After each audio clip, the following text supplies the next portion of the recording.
দেশে ধর্ষণের ঘটনা বেড়ে যাওয়ায় বিক্ষোভে উত্তাল সারা দেশ। স্বরাষ্ট্র উপদেষ্টার পদত্যাগ ও জড়িতদের শাস্তি দাবি।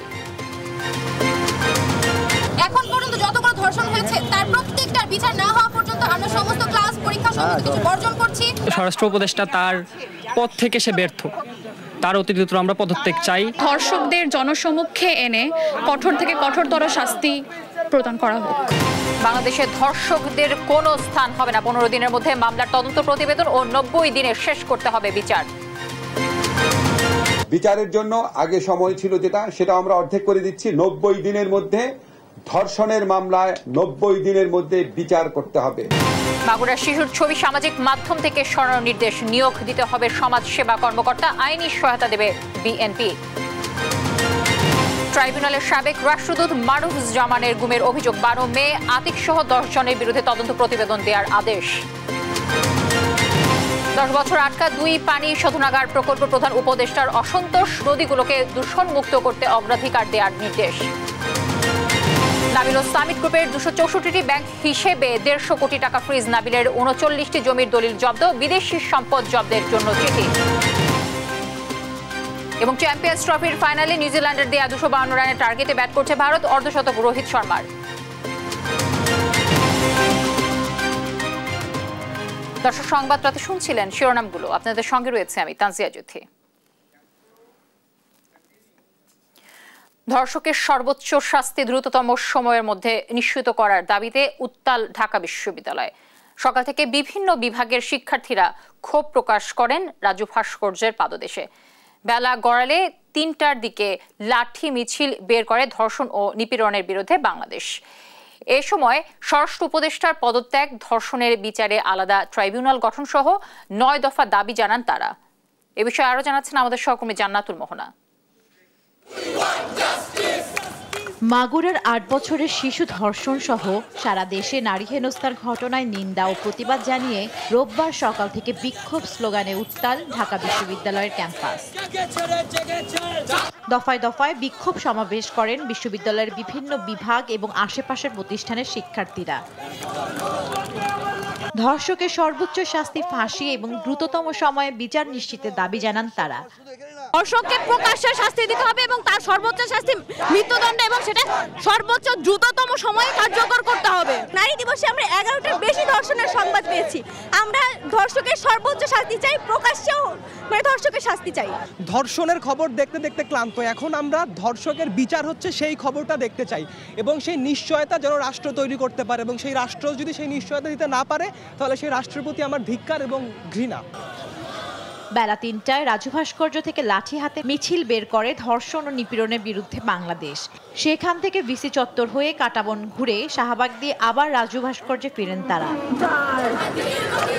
এ সময় স্বরাষ্ট্র উপদেষ্টার পদত্যাগ, ধর্ষণের বিচারে আলাদা ট্রাইব্যুনাল গঠন সহ 9 দফা দাবি জানান তারা। এমনভাবে ধর্ষকদেরকে শাস্তি দেওয়া হোক যে দ্বিতীয়বার কেউ ধর্ষণের কথা ভাবার আগে কাঁপবে, তাদের আত্মা যাতে কেঁপে ওঠে। জননিরাপত্তা দানে ব্যর্থ স্বরাষ্ট্র উপদেষ্টাকে দায় স্বীকারপূর্বক পদত্যাগ করতে হবে। প্রয়োজনে ধর্ষণের ঘটনার বিচারের জন্য আলাদা ট্রাইব্যুনাল গঠন করতে হবে। এছাড়া ধর্ষণের দ্রুত বিচারে ট্রাইব্যুনাল গঠন, 90 দিনের মধ্যে মামলা নিষ্পত্তি সহ 3 দফা দাবিতে বিক্ষোভ মিছিল সমাবেশ করেছে তৌহিদি ছাত্র জনতা। ইনকিলাব মঞ্চের ব্যানারে বাইতুল মোকাররম মসজিদের উত্তর গেট থেকে শাহবাগ পর্যন্ত মিছিল করে তারা। জান্নাতুল মোহনা, দেশ টিভি, ঢাকা। ধর্ষণ ও নারী নিপীড়নের প্রতিবাদে রাতেও ঢাকা বিশ্ববিদ্যালয়ের রাজু ভাস্কর্যের সামনে অবস্থান নিয়ে বিক্ষোভ সমাবেশ করেছে শিক্ষার্থীরা। রোববার সন্ধ্যা 7:30 থেকে ধর্ষণ বিরোধী মঞ্চের ব্যানারে তারা এই সমাবেশ শুরু করেন। ঢাবির বিভিন্ন হল থেকে শিক্ষার্থীরা মিছিল নিয়ে রাজু ভাস্কর্যের দিকে আসেন। ধর্ষণের প্রতিবাদ, ধর্ষকের সর্বোচ্চ শাস্তি, মৃত্যুদণ্ড এবং নারীদের নিরাপত্তার দাবিতে বিভিন্ন স্লোগান দেয় শিক্ষার্থীরা। অন্যদিকে ধর্ষণ ও নারী নিপীড়নের প্রতিবাদে সন্ধ্যায় ইডেন কলেজের সামনে বিক্ষোভ মিছিল করেছে রাজধানীর 7 কলেজের শিক্ষার্থীরা।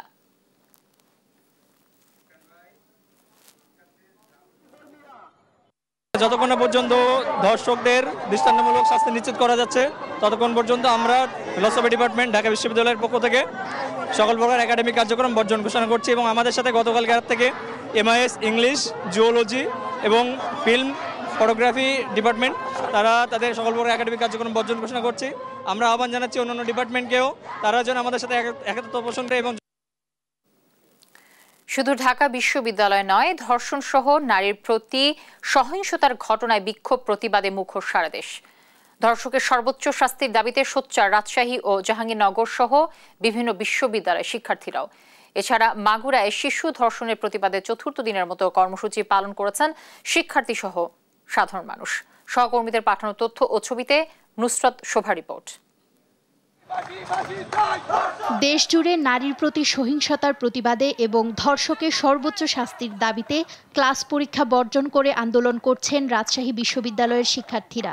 রোববার সকাল 11:30টায় প্যারিস রোডে বিক্ষোভ শুরু করেন শিক্ষার্থীরা। পরে বিশ্ববিদ্যালয়ের প্রধান ফটকের সামনে ঢাকা রাজশাহী মহাসড়ক অবরোধ করে নানা স্লোগান দেন তারা। কোন যদি কিন্তু ছাড়া বিশেষ ট্রাইব্যুনাল গঠন করে আসিয়া ধর্ষকদের বিচার কার্য নিশ্চিত দেখতে চাই। ধর্ষকের শাস্তি মৃত্যু, এমন শাস্তি দেওয়া যাতে ধর্ষণ করার আর কোনো সাহস না পায়। জাহাঙ্গীরনগর বিশ্ববিদ্যালয়েও শুরু হয়েছে আন্দোলন। ঢাকা আরিচা মহাসড়ক অবরোধ করে বিক্ষোভ করেন শিক্ষার্থীরা। এই প্রতিবাদের উদ্দেশ্য এটাই, আইন শৃঙ্খলা বাহিনীর সজাগ দৃষ্টি এবং ধর্ষকদের জনসমক্ষে এনে কঠোর থেকে কঠোরতর শাস্তি প্রদান করা হোক। কিন্তু আসলে আমরা এমন একটা রাষ্ট্রে থাকি যে রাষ্ট্রে আসলে আমূলের পর আমূল চেঞ্জ হয়, কিন্তু কখনো নারীর সেফটিটা আসে না। স্বরাষ্ট্র উপদেষ্টা তার পদ থেকে সে ব্যর্থ, তার অতিরিক্ত আমরা পদত্যাগ চাই। সে আসলে দেশের মানুষের নিরাপত্তা, দেশের নারীদের পুরুষদের নিরাপত্তা দিতে ব্যর্থ। সরকারের উচিত একদম এই সময় যেটা অপরাধ সেটাকে আইডেন্টিফাই করে সেটার বিরুদ্ধে একদম শক্তভাবে দাঁড়ানো। মাগুরায়ও চতুর্থ দিনের মতো সাধারণ শিক্ষার্থী ও সাধারণ মানুষ আন্দোলন করছেন। শহীদ সোহরাওয়ার্দী কলেজ থেকে বিক্ষোভ মিছিল বের করে শহরের চিফ জুডিশিয়াল ম্যাজিস্ট্রেট আদালতের গেটে জমা হয় ছাত্র জনতা।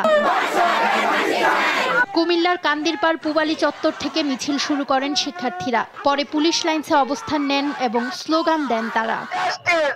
নুসরাত শোভা, নিউজ ডেস্ক, দেশ টিভি। গাজীপুর, মুন্সিগঞ্জ, নরসিংদী ও চাঁপাইনবাবগঞ্জ সহ দেশের বিভিন্ন স্থানে সম্প্রতি ধর্ষণের শিকার হয়েছেন বেশ কয়েকজন নারী ও শিশু।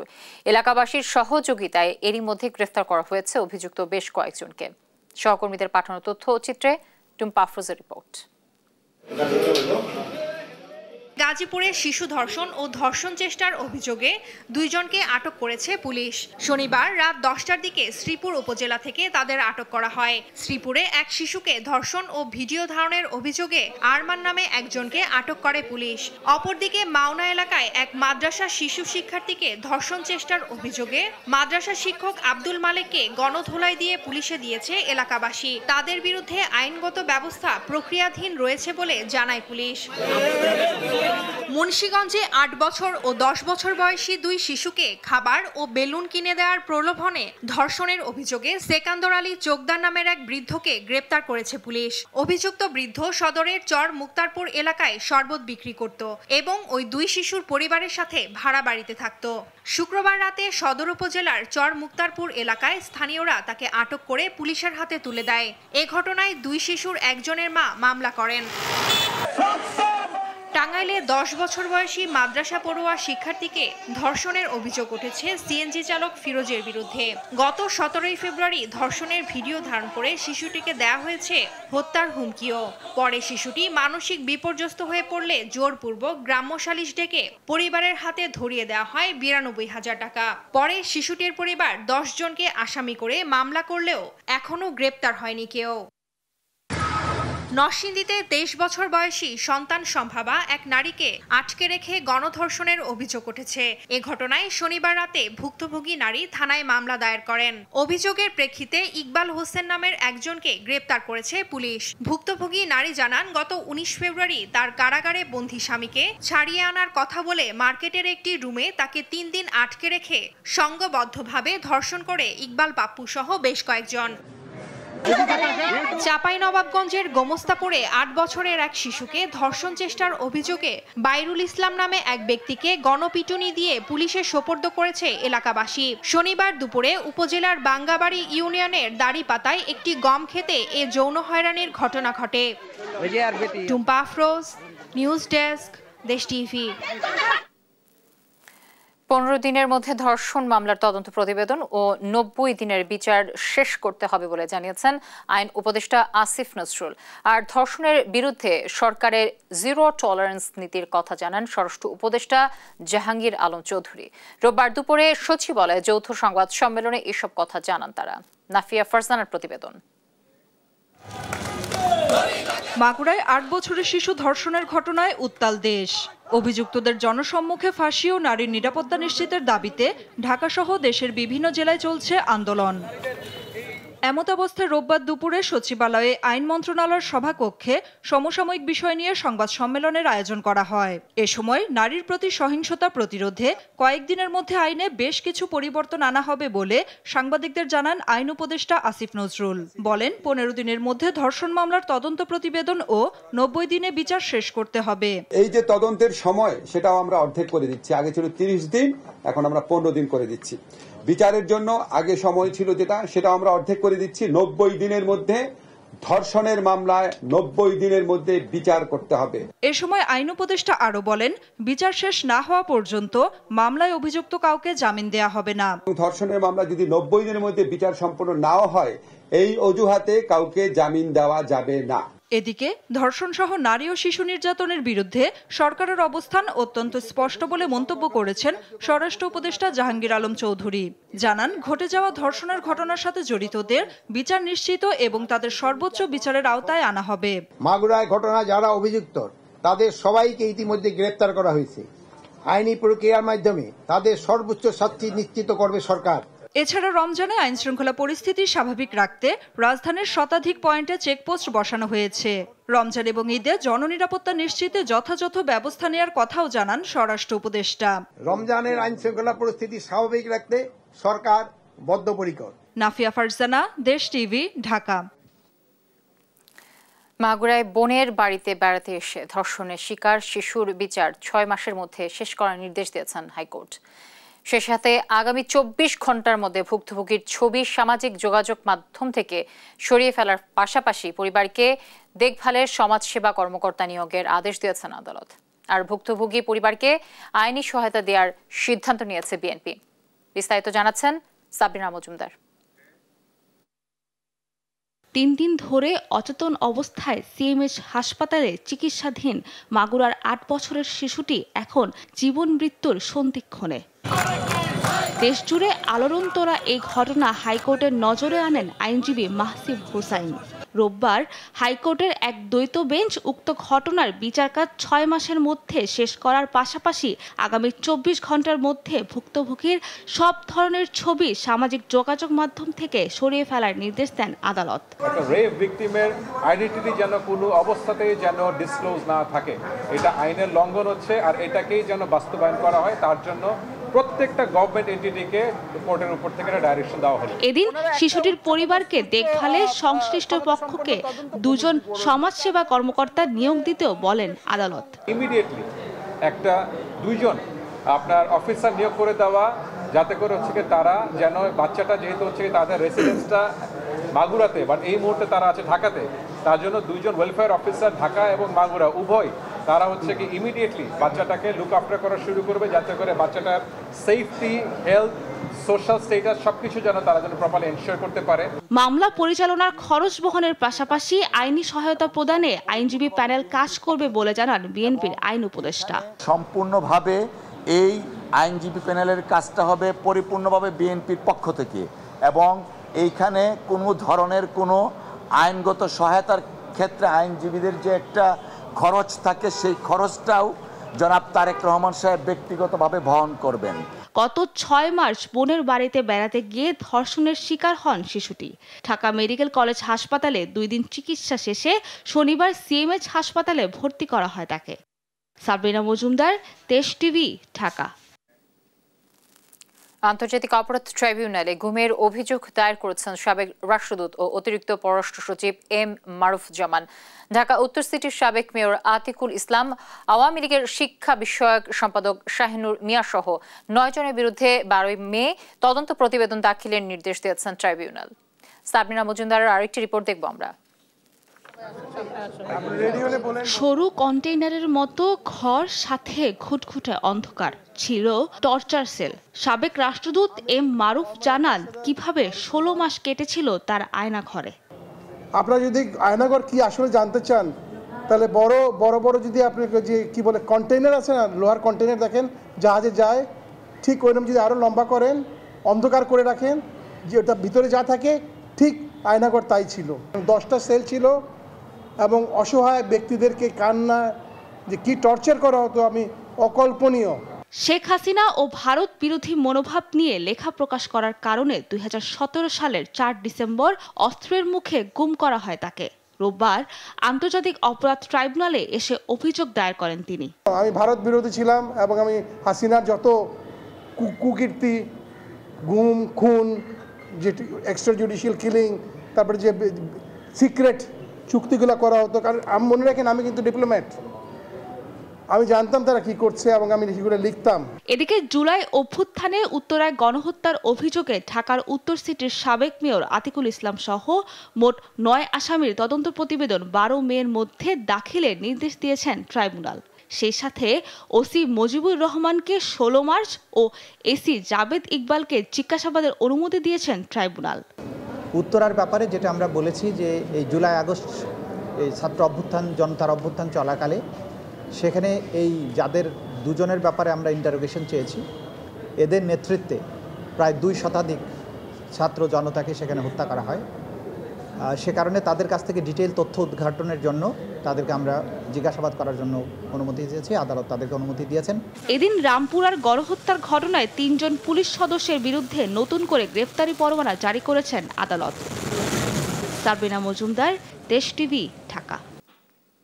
সায়দাবাদ পানি শোধনাগার নির্মাণ প্রকল্প ফেজ 3 ও মেঘনা নদী রক্ষায় প্রকল্প দুটির কাজ 10 বছর ধরে আটকে থাকায় উষ্মা প্রকাশ করেছেন প্রধান উপদেষ্টা ডক্টর মোহাম্মদ ইউনূস।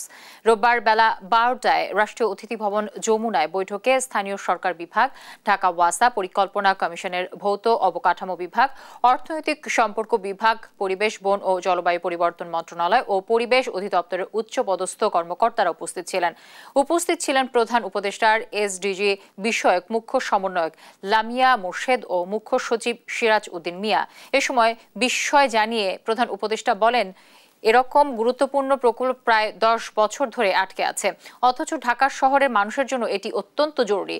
ভূগর্ভস্থ পানি উত্তোলন করে দিন দিন পরিবেশকে বিরাট হুমকির মুখে ফেলে দেওয়া হচ্ছে বলেও মন্তব্য করেন তিনি। বলেন, বাংলাদেশের নদীগুলোকে দূষণমুক্ত করা সরকারের অন্যতম অগ্রাধিকার হওয়া উচিত।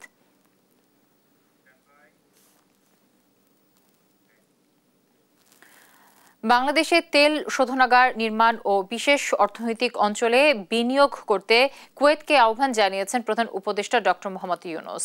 রোববার রাষ্ট্রীয় অতিথি ভবন যমুনায় কুয়েতের রাষ্ট্রদূত আলী তুনিয়ান আব্দুল ওয়াহাব হামাদার সঙ্গে সাক্ষাৎকালে এই আহ্বান জানান তিনি। এ সময় কূটনৈতিক, বাণিজ্যিক ও অর্থনৈতিক সম্পর্ক আরও শক্তিশালী করার প্রতিশ্রুতি পুনর্ব্যক্ত করে দুদেশ। বিশেষ করে বিনিয়োগ, জ্বালানি, খাদ্য নিরাপত্তা এবং অভিবাসী কল্যাণ খাতে সহযোগিতা বাড়ানোর বিষয়ে আলোচনা হয়।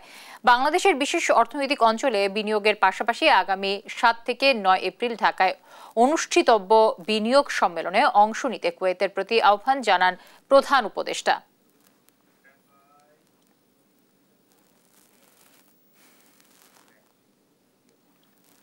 প্রবাসী আয়ের ইতিবাচক ধারায় দেশের বৈদেশিক মুদ্রার রিজার্ভ ছাড়ালো $21 বিলিয়ন। বর্তমানে দেশের রিজার্ভ বেড়ে দাঁড়িয়েছে $21.40 বিলিয়ন বা $2,140 কোটি। রোববার বাংলাদেশ ব্যাংকের সর্বশেষ হালনাগাদ প্রতিবেদন থেকে এ তথ্য জানা গেছে। কেন্দ্রীয় ব্যাংকের প্রতিবেদনে বলা হয়েছে, চলতি বছরের মার্চের 6 তারিখ পর্যন্ত দেশের গ্রস রিজার্ভ বেড়ে দাঁড়িয়েছে $26.60 বিলিয়ন বা $2,660 কোটি। আন্তর্জাতিক মুদ্রা তহবিলের IMF এর হিসাব অনুযায়ী বর্তমানে রিজার্ভ হলো $21.40 বিলিয়ন বা $2,140 কোটি। এর আগে 27 ফেব্রুয়ারি পর্যন্ত দেশের গ্রস রিজার্ভ ছিল $26.13 বিলিয়ন বা $2,613 কোটি। গত ফেব্রুয়ারি মাসে $2.53 বিলিয়ন রেমিটেন্স এসেছে।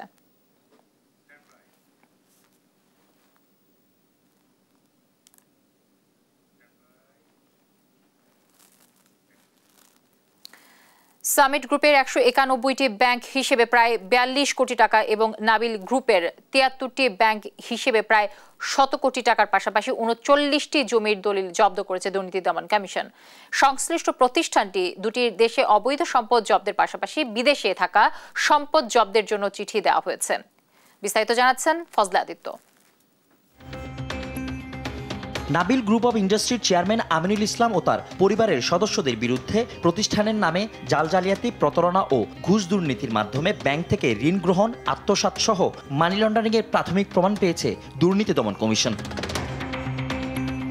অনেকটা একই ধরনের অভিযোগের প্রমাণ পেয়েছে দেশের আরেক বৃহত্তর গ্রুপ অব কোম্পানি সামিট গ্রুপের সংশ্লিষ্ট প্রতিষ্ঠানের বিরুদ্ধে। রোববার দুপুরে দুর্নীতি দমন কমিশনের মহাপরিচালক আক্তার হোসেন এক সংবাদ সম্মেলনে জানান, সামিট গ্রুপের 191টি ব্যাংক হিসাবে 42 কোটি টাকা জব্দ করা হয়েছে, আর নাবিল গ্রুপের 73টি ব্যাংক হিসাবে প্রায় 100 কোটি টাকার পাশাপাশি 39টি জমির দলিল জব্দ করেছে দুদক। দুদকের আবেদনের প্রেক্ষিতে নাবিল গ্রুপের 73টি ব্যাংক হিসাবে 98 কোটি টাকা ও সামিট গ্রুপের 191টি ব্যাংক হিসাবে 41 কোটি টাকা অবরুদ্ধ করার নির্দেশ পাওয়া গেছে আদালত থেকে। এদিকে 6.5 কোটি টাকার অবৈধ সম্পদ অর্জন এবং 5টি ব্যাংক হিসাবে প্রায় 13 কোটি টাকা অস্বাভাবিক লেনদেনের সত্যতা পাওয়ায় সাবেক ত্রাণ প্রতিমন্ত্রী এনামুর রহমানের বিরুদ্ধে মামলা করেছে দুদক।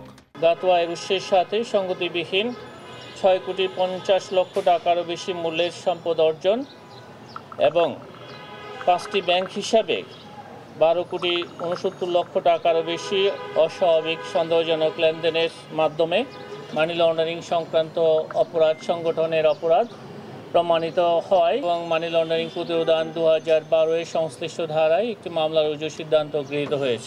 এছাড়া ন্যাশনাল ব্যাংকের সাবেক চেয়ারম্যান জয়নুল হক শিকদার ও তার পরিবারের সদস্যদের মালিকানাধীন 42টি বিও অ্যাকাউন্ট জব্দ করেছে সংস্থাটি।